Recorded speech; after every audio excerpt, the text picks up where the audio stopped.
देखिए, हम लोग सेट्स में एक और इम्पोर्टेंट लॉ पढ़ते हैं। इस लॉ का नाम है principle of inclusion and exclusion, है ना। Principle of inclusion and exclusion, ये इसका नाम है लॉ का। देखो, इस लॉ को हम लोग एक एग्जाम्पल की हेल्प से समझें। देखो क्या है लॉ। देखो, एक एग्जाम्पल लिया मैंने। मान लीजिए एक सेट ए है, 1 है, 2 है, 4 है। एक सेट मान लीजिए बी है, 2 है, 5 है, 6 है, ठीक। और मान लीजिए ये यूनिवर्सल है ना। 1 2 3 4 5 6 7, ये मान लीजिए यूनिवर्सल सेट अपने पास है, ठीक है। ए दिया गया है, बी दिया गया है और यूनिवर्सल सेट हमको दिया गया है। देखो ध्यान दो, अगर हम लोग ए यूनियन बी निकालें, मान लो हम निकालते हैं ए यूनियन बी, है ना। तीन बातें हमें दी गई हैं, ठीक। मान लो हम ए यूनियन बी निकालते हैं। ए यूनियन बी का मतलब हुआ ए और बी को मिलाकर सब कुछ। तो देखो क्या क्या आएगा, 1 आएगा, 2 आएगा, 4 आएगा, 5 आएगा और 6 आएगा, है ना। यूनियन में क्या आते हैं, सारे एलिमेंट्स आते हैं। देखो 1 भी आएगा, 2 भी आएगा, 4 भी आएगा, 5 भी आएगा, 6 भी आएगा, ठीक। अब हमने निकाला मान लो ए इंटरसेक्शन बी। देखो इंटरसेक्शन में कॉमन चीजें आती हैं। देखो इंटरसेक्शन में वो एलिमेंट्स आएंगे, दोनों में कॉमन होंगे। तो क्या कॉमन है, देखो 2 कॉमन है, तो 2 आएगा सिर्फ, जो दोनों में कॉमन है। 2 इसमें भी है, 2 इसमें भी है, 2 दोनों में कॉमन है, तो इंटरसेक्शन में 2 आ जाएगा। देखो ध्यान दो। अब जैसे मान लो अगर हम लोग n of A union B को निकालें, एन का मतलब होता, ध्यान रखना, नंबर ऑफ एलिमेंट्स, ठीक है। जैसे हमने कहा n of A union B, इसका मतलब ए यूनियन बी में कितने एलिमेंट्स हैं। तो देखो ए यूनियन बी में 5 एलिमेंट्स हैं, तो इसकी वैल्यू हो गई है 5, ठीक।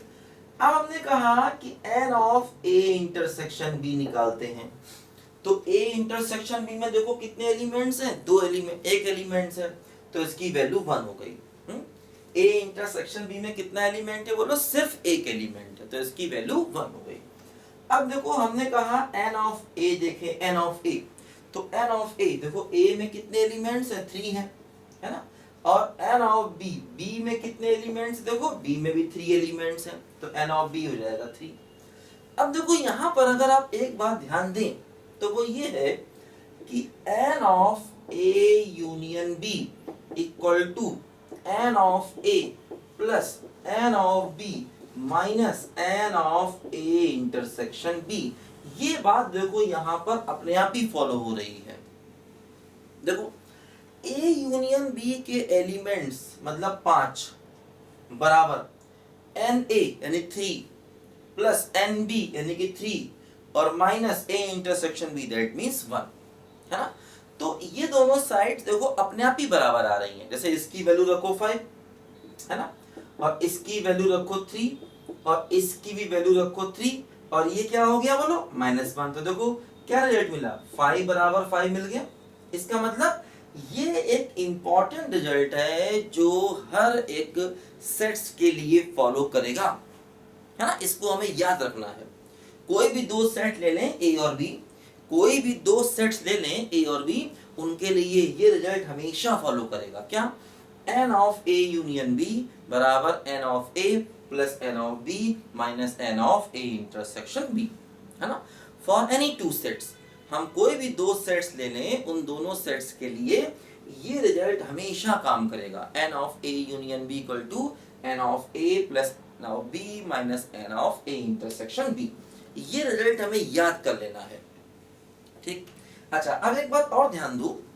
जैसे इसी बात को अगर हम वेन डायग्राम की हेल्प से समझें तो क्या होगा, देखो जैसे कि हमारे पास मान लो ये एक यूनिवर्सल सेट है, ठीक है। इसमें मान लो ये सेट ए है, ये सेट बी है, दो सेट है ना। ये ए हो गया और ये बी हो गया। देखो ए यूनियन बी सब कुछ हो गया, तो ए यूनियन बी सब कुछ, ए यूनियन बी बराबर ए प्लस बी। देखो ए के एलिमेंट्स लिए और बी के एलिमेंट्स लिए, तो क्या हुआ, देखो ये जो एलिमेंट्स हैं, ये एलिमेंट्स ये दोनों में आ गए, तो इनको माइनस कर दिया वन टाइम, यानी n of A intersection B करके इनको माइनस कर दिया। देखो क्या हुआ, ये पूरे ए के एलिमेंट्स, ये पूरे बी के एलिमेंट्स। तो अब देखो जब आपने ए के एलिमेंट्स लिए और आपने बी के एलिमेंट्स लिए, तो देखो ये वाला जो पार्ट है ये दो बार आ गया, एक बार ए के साथ आ गया, एक बार बी के साथ आ गया। तो आपने इंटरसेक्शन वाले पार्ट को वन टाइम माइनस किया, क्योंकि ये वाला पार्ट इसमें भी शामिल है और इसमें भी शामिल है।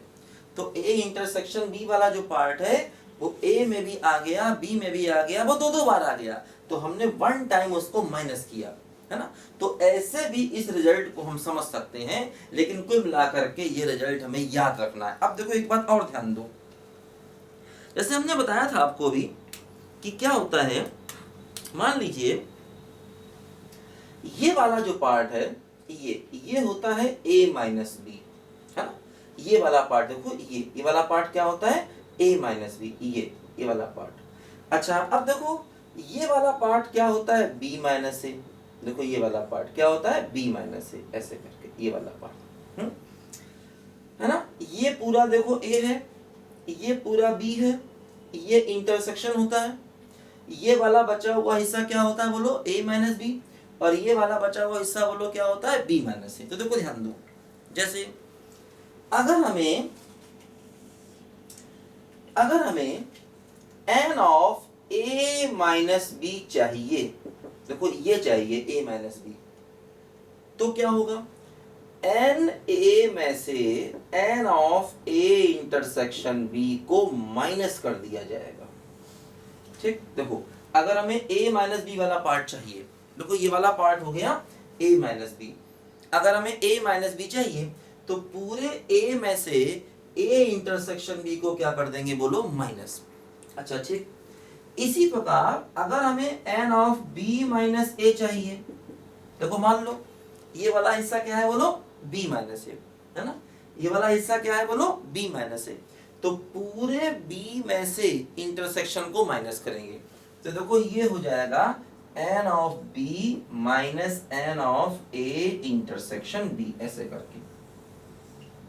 ठीक, तो अगर हमें n of a minus b चाहिए तो पूरे a में से इंटरसेक्शन को माइनस करेंगे, और अगर हमें n of b minus a चाहिए तो पूरे b में से a इंटरसेक्शन b को माइनस करेंगे। ठीक, तो इनकी जरूरत हमें पड़ेगी आने वाले क्वेश्चंस में, है ना, ये बात ध्यान रखेंगे। देखो ध्यान दो, जैसे इसी चीज को हम लैंग्वेज में भी लिख सकते हैं, लैंग्वेज में भी देखो जैसे यूनियन है, अब यूनियन सेट्स में बताता है कि भाई ए और बी के सारे एलिमेंट ले लो, लेकिन अगर हम इसे लैंग्वेज में बदलें, है ना, इन जनरल लाइफ में हम यूनियन कैसे यूज करते हैं, देखो ध्यान दो जरा, इन बातों को लिखो सब बच्चे पहले, फिर इनको हम लोग ये देखेंगे आखिर हम लोग रियल लाइफ में यूनियन और इंटरसेक्शन का यूज कैसे और कब करते हैं।